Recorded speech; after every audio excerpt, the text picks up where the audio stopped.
Sejam todos bem-vindos ao Livros e etc. Eu me chamo Leonardo Lisboa e nesse vídeo de hoje eu queria falar sobre mais um livro do meu desafio, dos meus 12 livros para 2018. Se você ainda não viu esse meu vídeo em que eu apresento os 12 livros para esse ano de 2018, eu vou deixar aqui embaixo na descrição, tá, para que você possa saber. Esse é o livro que eu vou falar, vai ser o livro do mês de abril, ou seja, minha quarta leitura. E o livro do mês de abril é o livro do Richard Matheson, Eu Sou a Lenda.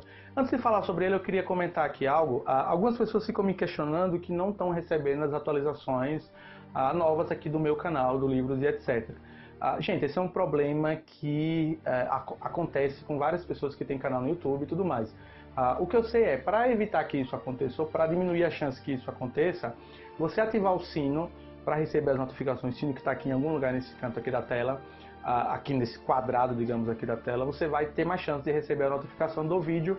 Atualmente estou lançando apenas um vídeo por semana, todas as sextas-feiras tem vídeo novo, mas se você quiser ter mais certeza de quando é que eu lanço um vídeo, você pode também me seguir no Instagram, está aqui embaixo na descrição desse vídeo, ou acompanhar meu Facebook, minha página pessoal, que lá certamente você vai saber quando assim que eu lançar um vídeo novo, beleza? O livro do mês de abril é o Eu Sou a Lenda, do Richard Matheson. E eu confesso que eu estava muito ansioso para ler esse livro, porque eu já conhecia de certa forma o filme estrelado por Will Smith no ano 2007, se não me falha a memória. Então eu tenho expectativa muito grande sobre esse livro. Confesso que quando eu comecei a ler, eu fiquei pensando se o final, ou se a história iria, como é que eu posso dizer, ser muito parecida ou ser muito diferente do filme. Vou falar um pouquinho mais disso na frente, mas o que mais me deu motivo para continuar a leitura desse livro foi quando eu encontrei um amigo meu na rua e ele viu que eu estava lendo esse livro e ele me falou: Léo, você vai gostar porque o final é diferente do filme, né? Nada contra o final do filme, mas isso me deixou muito curioso para saber como é que é o final do livro, tá? O Richard Matheson, ele é considerado um dos maiores escritores de terror, inclusive o próprio Stephen King tem o Richard Matheson em muita, como é que eu posso dizer, em muita alta consideração, por considerá-lo, o Richard Matheson, não só o Eu Sou a Lenda, como outros contos e livros que ele fez, considerá-lo um dos maiores autores do gênero horror, ficção, fantasia, misturado um pouquinho com horror. Qual é a sinopse do livro, basicamente, né? Você tem aqui um personagem chamado Robert Neville, em que ele está num mundo pós-apocalíptico, digamos assim, na década de 70, 1976, e aqui nesse livro é uma espécie de diário em que ele vai contar o seu dia a dia nesse mundo pós-apocalíptico, né? No livro, você tem uma diferença já que comparada com o filme, em que no livro ele já deixa claro logo no início que são vampiros, tá? Que o Robert Neville está preso na sua casa e que ele não pode sair à noite, porque esse apocalipse que chegou, digamos assim, no mundo onde ele vive, e ele se considera a última pessoa viva, o último ser humano da espécie humana, digamos assim, vivo no planeta Terra. No filme é diferente. No filme, estrelado por Will Smith, não fica muito claro que ali são vampiros.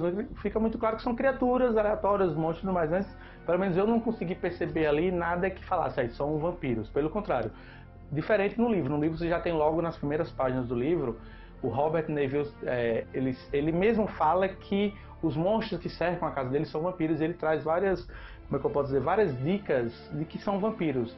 Tem um certo momento aqui, por exemplo, no livro, que é fantástico, ele está lendo Bram Stoker, Drácula, que é para mim o melhor livro sobre vampiro. Quero um dia, numa outra oportunidade, falar sobre ele aqui no meu canal.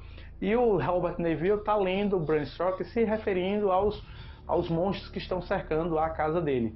O mais legal desse livro não é só a questão do personagem viver no apocalipse zumbi, no apocalipse vampiresco, digamos assim, mas os conflitos pessoais que o Robert Neville tem com ele mesmo. Porque assim, vocês imaginem uma pessoa ser a única pessoa do mundo vivendo num mundo apocalíptico, onde a pessoa está censurada, privada de poder sair na rua, ter sua vida normal.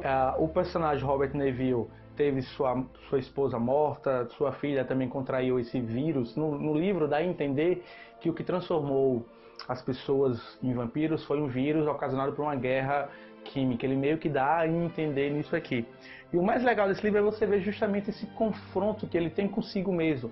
Em vários momentos aqui do livro, ele fica se questionando se não seria melhor se entregar. Tem até uma certa parte aqui no livro que é muito legal, que ele abre a porta à noite, todos os vampiros estão cercando a casa dele, ele vai em direção aos vampiros, meio que, não aguento mais viver nesse mundo, eu sou a única pessoa do mundo, e se atira em direção aos vampiros. Não vou contar o que acontece, claro, para não estragar a surpresa, mas o livro é fantástico porque traz esse confronto psicológico dele com ele mesmo.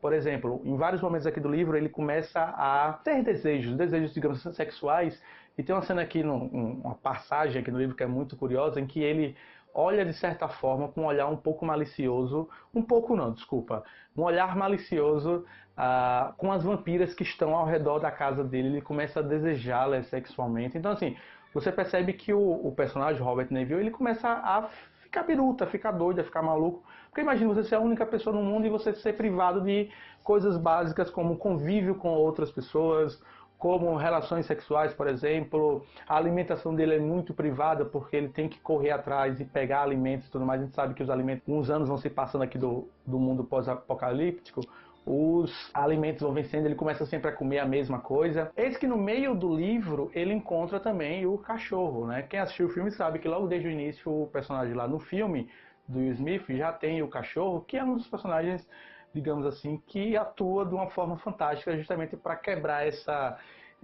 solidão do personagem do Robert Neville. No livro, isso é muito diferente. Não quero dar spoiler aqui de como é que ele conquista esse cachorro e o que é que acontece depois, mas eu já recomendo. Se você achou interessante a forma como isso foi retratado no filme com o Will Smith, no livro você vai, como é que eu posso dizer, você vai encontrar uma outra perspectiva desse relacionamento entre ele e o cachorro. E é isso que o livro vai encaminhando, justamente mostrando não só esse confronto psicológico, mas uma coisa que o Richard Matheson faz muito bem é aquela coisa. Nós, seres humanos, somos o topo da cadeia alimentar. Nessa obra, e é isso que eu talvez ache a parte mais interessante desse livro aqui, é que o Robert Neville se torna a caça. Ele está cercado por uma sociedade vampiresca, onde ele tem que ficar preso na sua casa à noite, só pode sair de dia e mesmo assim com muita cautela, tendo muito cuidado para não entrar em lugares escuros ou não cair em armadilhas em que os vampiros armam para ele. E aí você tem, além desse conflito psicológico, essa situação em que o topo da cadeia alimentar se torna a base da cadeia alimentar. Então o Robert Neville, ele ao invés de caçar os vampiros, ele é caçado também pelos vampiros. É claro que em alguns momentos aqui do livro ele sai, ele mata alguns vampiros, ele persegue alguns vampiros, e isso vai de certa forma influenciar no final da história, que eu não quero de forma alguma aqui dar spoiler. Faltando uns 4, 5 capítulos para o final do livro, ele encontra Ruth. Ruth é uma mulher que ele acaba encontrando no meio da rua, e nesse momento é uma cena que é uma passagem fantástica no livro, porque ele praticamente não acredita. E aqui o autor, ele usa até uma analogia com a miragem. Está no deserto e deseja muito uma água, por exemplo, um líquido, ela começa a enxergar oásis, começa a enxergar rios, lagos, cachoeiras e tudo mais. E o Richard Matheson faz isso de uma forma fantástica aqui, trazendo essa analogia de que quando o Robert Neville encontrou essa Ruth lá em um determinado lugar, que eu não vou contar para não estragar aqui a história, ele meio que achou que era uma miragem, que aquilo não poderia ser verdade, e ele começa a correr atrás de Ruth, e Ruth também corre dele, no caso do Robert Neville. Não vou contar o que acontece depois, porque aí já encaminha para o final da história. Deixo aqui minha recomendação, vou deixar o link aqui embaixo na descrição do link dessa edição aqui. Essa edição aqui da editora Aleph é fantástica, porque no final do livro você tem aqui dois textos, digamos assim, complementares. O primeiro é um artigo escrito por um professor de língua inglesa da Universidade da Escócia, em que ele vai falar sobre o impacto da obra do Richard Matheson na cultura pop. É um artigo científico, um artigo acadêmico, mas é muito bom que você lê.